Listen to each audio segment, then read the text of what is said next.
तो next part हम ले रहे हैं वो है बायोकेमिक मेडिसिन कैलकेरिया फॉस। हमने बायोकेमिक कैलकेरिया फ्लोर स्टडी कर ली थी और मैं ये आपको क्लियर करूं कि बायोकेमिक मेडिसिन होम्योपैथिक सिस्टम के ट्रीटमेंट देने के दौरान आसानी से दी जा सकने वाली दवाइयां हैं। और जैसे कि मैं आपको बार बार कह रहा हूं कि मेरा ये मकसद है कि हम सब की क्लिनिक अच्छी चले, हमारे क्योर्स होना शुरू हो जाएं, हमारा इनिशियल एक गियर जो है ना वो लग जाए, हम कमाने लग जाएं, पेशेंट हमारे पास रुकने लग जाए, चाहे हम उसको बायोकेमिक दें, चाहे मदर टिंचर दें और चाहे हम पोटेंसी में मेडिसिन दें। पॉलीफार्मेसी तो नहीं देके फिर तो आप कभी भी सही डॉक्टर बन ही नहीं पाओगे। तो बायोकेमिक मेडिसिन जो है वो हमारी मेन स्ट्रीम होम्योपैथिक ट्रीटमेंट के साथ में दिया जा सकने वाली दवाइयां हैं। बॉडी में टिश्यू साल्ट की जब डेफिशिएंसी है तब अलग अलग टिश्यू साल्ट के अलग अलग सिम्टम्स हैं जिनके बेस पे ये टिश्यू साल्ट का देना तय होता है। कैलकेरिया फ्लोर की बात हम कर चुके हैं। आज हम बात कर रहे हैं कैलकेरिया फॉस की। Calcarea phos helps in formation of new cells. ठीक है, अब ये देख लो, अब न्यू सेल की फॉर्मेशन की जरूरत कहां कहां पड़ती है। जो भी पर्सन वीक है, कमजोर है, ग्रो नहीं कर रहा है, वहां वहां कैलकेरिया फॉस आ जाएगी और वंडर करती है, wonder. It is the remedy for all disturbances resulting from or connected with anemia, deficient bone formation or permanent calcium deficiency. Whole bony skull, red bone marrow, connective tissue, तो skeletal आ गया, bone marrow आ गया, connective tissue, lymphatic glands, mucous membranes and GI tract, watery greenish slimy stools, chronic anorexia। तो बच्चों की दवाई होगी सीधी सीधी, भूख नहीं लगती, खून नहीं बन रहा, ग्रो नहीं कर रहा, वेट नहीं बढ़ रहा, देख के देखना। रेमेडी फॉर किस किस बीमारी के लिए हो जाएगी? एनीमिया। कभी भी एनीमिया हो, आप देखो एनीमिया में ये मत सोच लेना कि ये फेरम फॉस नहीं है तो एनीमिया कैसे ठीक हो जाएगा। ये दवाई न्यू सेल फॉर्मेशन में हेल्प करती है। तो कैलकेरिया फॉस एनीमिया की बहुत अच्छी दवाई है। सैक्रोफुलस रेकेटिक, बोन नहीं बन रही, वहां काम आ जाएगी। न्यूरोस्थेनिक चिल्ड्रंस, कमजोर बच्चे, and women as well as. Emaciation and rapid mental fatigue, थकान, मानसिक थकान हो रही है, कैलकेरिया फॉस आ जाएगी। रिटार्डेड चिल्ड्रन, बॉडी से माइंड से नहीं, retarded children. Late walker, body पे है ना एक्शन इसका। Late closing of the fontanelle, weak connective tissue, bad posture, posture अगर अच्छा नहीं है तब भी। Night sweat on head and neck, chronic diarrhoea, बच्चों में बहुत कॉमन है ये। ग्रीनिश और slimy stool with undigested food particles. Headache of school going children, बड़ी काम की दवाई है। Yellowish crust of seborrhoea and predisposition of skin eczematous. Leucorrhoea of young girls और जनरल वीकनेस। इतना सारा स्फीयर ऑफ एक्शन है कैलकेरिया फॉस का। तो कोई भी पेशेंट आपके पास जब वीकनेस वाला आ जाए, ग्रोथ प्रॉपर नहीं हो रही है वो आ जाए, एनीमिक आ जाए, डेफिशिएंसी जहां भी है, कैल्शियम की डेफिशिएंसी, आयरन की डेफिशिएंसी, तो आप कैलकेरिया फॉस दे दो। इस मेडिसिन को 4 to 5 tablets 2 to 3 times in a day दिया जाता है और मैं देता हूं और अच्छे खासे रिजल्ट्स हैं। पोटेंसी के साथ में भी दी जा सकती है और हम लोग अब ये बायोकेमिक देने लगे हैं, तो जो पेशेंट्स को प्रिस्क्रिप्शन देनी होती है कि पेशेंट कहीं दूर बैठा है, दवाई नहीं भेज सकते, ये वो जो भी आउट ऑफ इंडिया है, तो उसको हम बोलते हैं कि ये तो लो सल्फर, या ये तुम्हारी कलकेरिया कार्ब हो गई, पल्सटीला हो गई, ये तो आपने 15 दिन में, महीने में, 7 दिन में जो भी लेनी है, और ये मेडिसिन आपको रेगुलर लेनी है। बायोकेमिक का ये एडवांटेज है कि आप उनको रेगुलर दे दो, उनको लगता रहेगा कि हाँ सच में दवाई तो खा ही रहे हैं। तो ये है कलकेरिया फोस। हमने पहले कलकेरिया फ्लोर कर ली थी, आज हो गई है हमारी कलकेरिया फोस, जो हम बायोकेमिक में देने के लिए इन इंडिकेशन का इस्तेमाल करेंगे। Any question from biochemic section? अभी पूछ सकते हैं कोई भी क्वेश्चन बायोकेमिक से रिलेटेड हो, कलकेरिया फोस से रिलेटेड हो। फिर हम रिपर्टरी का जो बचा हुआ पार्ट है हमने शुरू किया हुआ है ना अपना स्टोमक। सर जनरली जो डेंटिशन वाला प्रॉब्लम होता है बच्चों में, तो उसमें बायो कॉम्बिनेशन 21 बहुत ज्यादा मतलब प्रेस्क्राइब होती है, तो उसमें होती कहाँ है? करते हैं हम। अरे नहीं, मैं तो कलकेरिया फोस की बात कर रहा हूँ भाई। आप करने को चाहे 5 फोस दे दो, 12 की 12 के 12 मिला के दे दो, उसमें क्या हो गया? अब जनरली होती है, ये मत बोलो, ये तो लैंग्वेज ही गलत हो गई आपकी। किसने कर दी? हमने तो करी हुई है, आपने मैंने मिलके कर दी तो हो थोड़ी गई। देने को दे दो तो बायोकेमिक 2 देने में भी कोई बुराई नहीं है, लेकिन होती है ऐसा मत बोलो भाई। हाँ, तो मतलब कहने का मतलब क्वेश्चन ये था कि कलकेरिया फोस से भी दिए जा सकते हैं ना बेस्ट रिजल्ट, इसमें से भी निकाल सकते हैं। क्वेश्चन दोबारा करो, मैं समझ नहीं पा रहा हूँ क्या कहना चाह रही हूँ।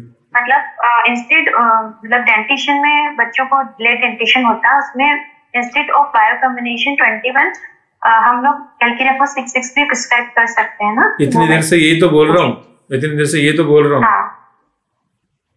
ठीक है। हाँ सर, ट्राइट्यूरेशन में जो 6x है 12x है, इनमें क्या सर डिफरेंस है? मतलब जैसे कोई 6x देता है, कोई 12x देता है, इवन कलकेरिया फोस नहीं, कई और भी बायोकेमिक जो मेडिसिन होती है, तो सर ये ट्राइट्यूरेशन के क्या फार्मूला है सर? 6x 12x जितना 200x भी आने लगी है आजकल तो सर। हाँ, वो आने लगी है, वो तो फिर पोटेंसी होगी ना, फिर वो बायोकेमिक नहीं रह गई है, वो 6x ही बढ़िया काम करती है।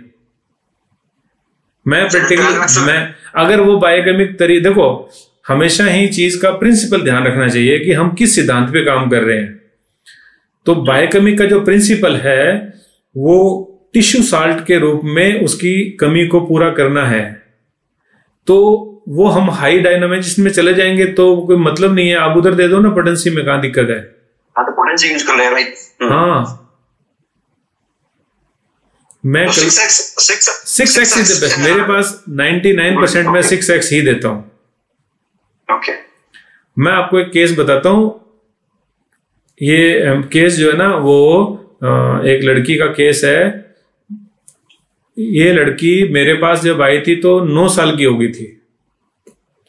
9 साल की लड़की को भी जो लोअर मिडल इंसाइजर है, 2 दांत, वो दांत उसके इरप्ट नहीं हुए थे। मतलब सेकेंडरी जो टूथ है वो इरप्ट नहीं हुए थे, समझ गए? 9 साल की बच्ची, दूध के दांत टूट गए और 9 साल की उम्र तक भी उसको लोअर मिडल इंसाइजर के दोनों दांत इरप्ट नहीं हुए थे। और केस हिस्ट्री लेने में पता चला कि वो दांत तो उसके 3-4 साल की उम्र में टूट गए थे, इंजरी होकर के। मतलब वो गिरी थी और उसके दोनों दांत गिर गए। और 9 ईयर की मेरे पास लेके आए थे, तब तक उसके दांत नहीं आए थे। यहां तक तो चीजें नॉर्मल। अब उसको लेके गए डेंटिस्ट के पास, बोले जी दांत नहीं आ रहे इसके, बाकी दांत टूटे भी हैं, आ भी गए, ये भी हो गया, वो भी हो गया, ये नहीं आ रहे। हिस्ट्री पूछी, उसने एक्सरे करा। एक्सरे करा तो उसने देखा कि अंदर दांत ही नहीं है, मतलब उनके रूट ही नहीं है। क्लियर? अब क्या डॉक्टर ने बोल दिया कि ये दांत कभी भी नहीं आने वाला। ये दांत जो इंजरी से उम्र से पहले टूट गया और अब बच्चा 9 साल का हो गया, ये दांत कभी नहीं आने वाला, क्योंकि एक्सरे में रूट ही नहीं है, बोन ही नहीं है वहां पे। नकली इम्प्लांट करेंगे फिर, और इम्प्लांट करेंगे। पेशेंट को मेरे ऊपर भरोसा, मतलब उस बच्ची के फादर को मेरे ऊपर भरोसा। उसने डॉक्टर को बोल दिया कि ये दांत तो आएगा। और जल्दी ही आएगा। तुम क्या बात कर रहे हो कि रूट नहीं है, हम होम्योपैथिक इलाज लेंगे। वो हंसने लगा, बोले जी क्या बात करते हो, रूट ही नहीं है, होम्योपैथी क्या करेगी। और वो मेरे पास आ गया घर जाने की बजाय और कहता जी डेंटिस्ट ने ये बोला है, और मैं तो भरोसे से चैलेंज दे के आ गया कि दांत तो आएगा, अब करो कुछ। मैंने उसको कैलकेरिया फॉस 1 mg की 1 डोज दी और विद इन 2 to 3 months के ड्यूरेशन में, सिंगल डोज के बाद में लड़की के दांत आ गए, दोनों के दोनों। और फिर वो उस डॉक्टर के पास गया, बोले जी ये देख आ गए दांत, तू बोल रहा था ना ये तेरा एक्सरे। ये होम्योपैथी है। ये क्या करती है ये हम होम्योपैथों को ही नहीं पता। और हम कमीने होम्योपैथ, हम अपनी होम्योपैथी की पावर को जानते नहीं है, यूज भी नहीं करते हैं। हमें शर्म आती है कि हम होम्योपैथ हैं, हमें प्राउड नहीं होता। बहुत कम लोग हैं जो अपने आप को होम्योपैथ के रूप में प्राउड फील करते हैं। मैं तो करता हूं, क्योंकि मैं हर दिन ऐसे चमत्कारों से रूबरू होता हूं जो होम्योपैथी के द्वारा किए जाते हैं। होम्योपैथ इतना, कई लोग सब चला के इस प्रकार की प्रैक्टिस करना नहीं चाहते हैं, फिर उनको कॉन्फिडेंस नहीं होता कि भाई ये सब चीज भी हो सकती है। एग्जैक्टली क्या सर, वो मैज़म में हिस्ट्री में कॉन्स्टिट्यूशन उलझे रहते हैं सर। हाँ। मैंने कई बार देखा, तो हम लोग वो मना कर देते हैं कि ठीक है भाई जाने दो, कोई बात नहीं। काफी अब जैसे आपने बताया, इवन सर ये जो जैसे आपने बताया कि नया टीथ आ गया उसके, तो ये सब और भी केसेस में हो सकता है जो टूथ एक्सट्रैक्शन करवाते हैं तो उनको नया दांत आ सकता है क्या, यदि हम किसी पे ट्राई करें तो ये सब चीजें? मैं आपका प्रश्न नहीं समझा, दोबारा बोलो। सर जैसे कई लोगों को टूथ एक्सट्रैक्शन करवा दिया, कैरीज टूथ हो गया है उसका, कैरीज हो गई, टूथ खराब हो गया, नया दांत पूरा निकाल दिया डेंटिस्ट ने, तो उसके लिए क्या हम ये यूज कर सकते हैं कि कैलकेरिया फोर्स 1 mg देके उसको दोबारा ला सकते हैं? नेचर के खिलाफ नहीं जा सकते। वो अगर मिल्क टूथ था और परमानेंट टूथ आना अभी ड्यू था तो नेचर तो आ जाएगा, और वो अगर परमानेंट टूथ भी निकाल दिया तो निकल गया तो फिर तो मतलब ही नहीं है। एग्जैक्टली ना फिर नहीं। मतलब होम्योपैथी तो नेचुरल साइंस है ना, नेचर ही काम करेगी, वही होगा। ऐसा नहीं है कि हम बाईपास करके कुछ अलग करना चाहें या हो जाए, ऐसा होता नहीं है। लेकिन ये कौन सा कम है जी, आप सोचो। आप ये मतलब जो कि 9 ईयर का हो गया बच्चा, ऐसा भी नहीं है कि कोई छोटा मोटा काम हो भी 6-7 ईयर का ये वो, ठीक है। अब मैं आपको क्या बताना चाह रहा हूं, मैं आपको एक टिप दे रहा हूं सभी के लिए। जब भी, अभी भी परसों चौथ भी एक बच्चा आया था, दांत गिरे हुए 3 महीने हो गए, दांत नहीं निकला, दे दिया कैलकेरिया फोर्स 1 mg, 15 दिन में दांत निकल गया। समझ रहे हो? हाँ, कई लोग कंप्लेंट यही लेके आते हैं एग्जैक्टली सर, कि दांत नहीं निकलते, बच्चे के दांत टूटने के बाद दांत निकल ही नहीं रही है। आप दे दो Calcarea force 1 mg। Anil ji दिल से बोल रहा हूँ, मैं चाहता हूँ सबकी प्रैक्टिस आसमान को छू जाए। नहीं सर, ये एग्जैक्टली सर, ये बहुत अच्छी है प्रैक्टिस के अंदर, बहुत टूल्स बहुत जरूरी है सर। ठीक है, मैं चाहता हूँ बस। ट्राई नहीं किया सर मैंने तो, इवन मेरे 15 साल की प्रैक्टिस मैंने कभी ट्राई नहीं किया कैलकेरिया फोर्स 1 mg। अरे देखो तो सही क्या आनंद आते हैं। ये क्या है कि हाँ, मैं कहता हूँ आप मतलब वंडर करेंगे कि यार ऐसा हो गया क्या। ठीक है, मैं ये चाह रहा हूँ जो मेरे पास है ना वो ले लो यार, ले लो, सब ले लो मेरे से। बिल्कुल दो, बैठे हैं सर। ठीक है, और अगर आपके पास है तो सबको दे दो, मुझे भी दे दो, कोई मना नहीं है, वेलकम। ठीक है, सबके पास होते हैं, मैं मानता हूँ सिर्फ मेरे पास है ऐसा नहीं है, सबके पास है। तो आओ ले लो और आओ सबको दे दो, क्योंकि पेशेंट्स खत्म नहीं होने वाले हैं। पेशेंट भर भर के भीड़ पड़ी है, दुनिया बहुत बड़ी लंबी चौड़ी है।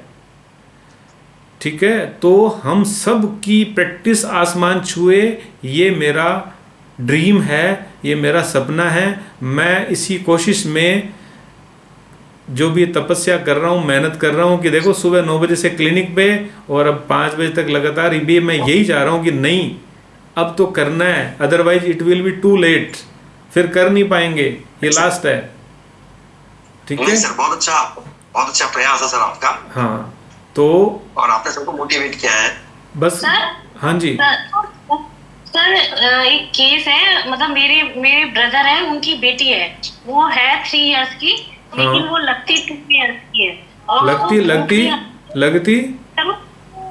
3 इयर्स की हो जाएगी अभी जुलाई में, लेकिन वो 2 इयर्स की लगती है वो। हाँ। और उसके साथ प्रॉब्लम ये था कि जब वो पैदा हुई थी तो उसके मिल्क है ना लंग्स में कहीं चला गया था, कुछ ऑब्जर्वेशन थोड़ा सा गलत करके उसको 1 महीना वो आईसीयू में रही थी। तो उसको एंटीबायोटिक्स और कुछ एंटीबायोटिक्स ज्यादा लगी थी, तो उसको भूख नहीं लगती सर, और उसकी बोन्स भी वीक है, और हाइट भी उसकी है ना, मतलब वही मैं बोल रही हूँ कि वो 2 इयर्स की है, उसकी ग्रोथ भी नहीं है। मतलब उसकी मम्मा इतनी परेशान कि वो 2-2, 3-3 टुकड़े से ज्यादा खाती नहीं, बोलती है इसको भूख ही नहीं लगती है, और मैं परेशान हूँ कि इसको क्या खिलाऊं। जो मैंने बताया है ये तो करो, बाकी हो सकता है पेशेंट में कुछ और भी निकालना पड़े। तो उसकी वॉइस बहुत तीखी है, लेकिन मतलब इंटेलिजेंट है वो बच्ची। फिर इंटेलिजेंट से क्या लूंगा? मैंने बोला ना माइंड को भूल जाओ। आवाज बहुत कर्कश है, मतलब अरे आवाज से क्या लेना है अपने को, कोई बात नहीं। ये जैसे आवाज की दवाई दे रहे तो ये दे सकते हैं कैल्किरेफॉस? क्यों नहीं देना, ये तो देना ही है। 6x तो दो ही सही, ये तो बेसिक है। इसके अलावा हाँ वो तो देखना पड़ेगा ना। देखो अगर वो या तो कैल्केरिया फॉस पेशेंट हो सकती है। सल्फर एक और अच्छी मेडिसिन है जी, बिना सोचे बिना समझे बिना जाने बच्चों में 1 mg की 1 डोज दे देना, ये भी एक तगड़ा वाला वो है, टिप है। ये बहुत अच्छा बता दिया सर आपने। हाँ तो सर कैल्केरिया फॉस 6x देनी है? 6x तो देनी ही देनी है। अच्छा सर। 1 mg देनी है, तब भी देनी है। वो अलग प्लेन पे काम कर रही है, वो अलग प्लेन पे काम कर रही है। 1 mg, okay sir, okay sir. और सल्फर भी देनी सर? नहीं ना, वो पेशेंट को देखना पड़ेगा, इतना आसान भी नहीं है। इतना शॉर्टकट भी नहीं है भाई, लेकिन ठीक है मैं आपको बता रहा हूँ। डेंटिशन तक वो बात काफ़ी है, और बाकी जनरल ग्रोथ के लिए जो मैंने बताया ये सफिशिएंट है। हाँ, ग्रोथ का इश्यू तो है सर। अरे मैं तो ये बोल रहा हूँ भी 50 इलनेस, जैसे हमने 4-5 तो कर लिए, पाइल्स कर लिया, एक और कौन सा किया था पहले, जो भी हमने डिस्कस कर लिया ना पीछे की क्लासों में, तो वो करने के बाद में अब ये आज अपन ने एक्ने कर लिया, तो यूँ हमारी कमांड आ जाएगी कुछ बीमारियों पे, बस प्रैक्टिस चल निकलेगी। सब लोग काम करो, पैसे कमाओ, ठीक है। तो आज अब काफ़ी डिस्कशन में निकल गया, वो फिर अपना रह जाएगा। तो आप सभी की दुआएं मुझे चाहिए कि मैं आपके लिए और से और अच्छा करता रहूं, और उस दुआओं के लिए आपको चाहे डॉग को, कौवे को या गाय को जब भी रोटी देनी है तो थोड़ा सा मेरा नाम लेके दे देना कि डॉक्टर लाडूना को इसका थोड़ा सा पुण्य मिल जाए, तो वो मेरे लिए एनर्जी मिलना शुरू हो जाएगी। तो ये रहेगा पूरा सहयोग और पूरा प्रयास है सर। आप सोशल मीडिया पे भी काफी एक्टिव हैं, और मैं चाहता हूँ सर और भी आप एक्टिव हो, इवन रील्स के थ्रू भी आप थोड़ा सा एक्टिव होके, और होम्योपैथी में थोड़ा सा सर आप और काम करें। इसमें कई सारी टिप्स बताने का, बीमारी को जो कई लोग आते हैं सर, काफी अच्छा उससे प्रचार होता है होम्योपैथी का। नहीं हो रहा है बिल्कुल बिल्कुल हो रहा है। अपनी जो ये क्लासेज है जो अपने अभी कर रहे हैं, इनको भी हम कोशिश करेंगे कि इनसे जो भी काट के जो भी है ना, वो ये टाइम नहीं मिलता ना, मुश्किल तो ये काम है कि इनको करके मुझे तो 50 लोगों की टीम की जरूरत है। अगर हो जाए तो फिर मैं आग लगा दूं पूरी होम्योपैथी फील्ड में, ऐसा काम है। मेरा नाम भी लिख लीजिए। बिल्कुल, आपका नाम तो है, तभी तो आप मेरे साथ हो, ठीक है ना। हाँ जी, थैंक यू सर। तो आज फिर मैं जो बाकी का अपना स्टोमक का, हम एक्चुअली ना ये बोरिक रेपर्टरी में पढ़ रहे हैं, रूब्रिक्स को कैसे पढ़ना चाहिए, वो जो बाकी हिस्सा है हम आज नहीं कर पाएंगे। आज हमारा 10 मिनट पहले हम कंक्लूड कर देते हैं, क्योंकि वो शुरू करूँगा तो पूरा तो होगा नहीं।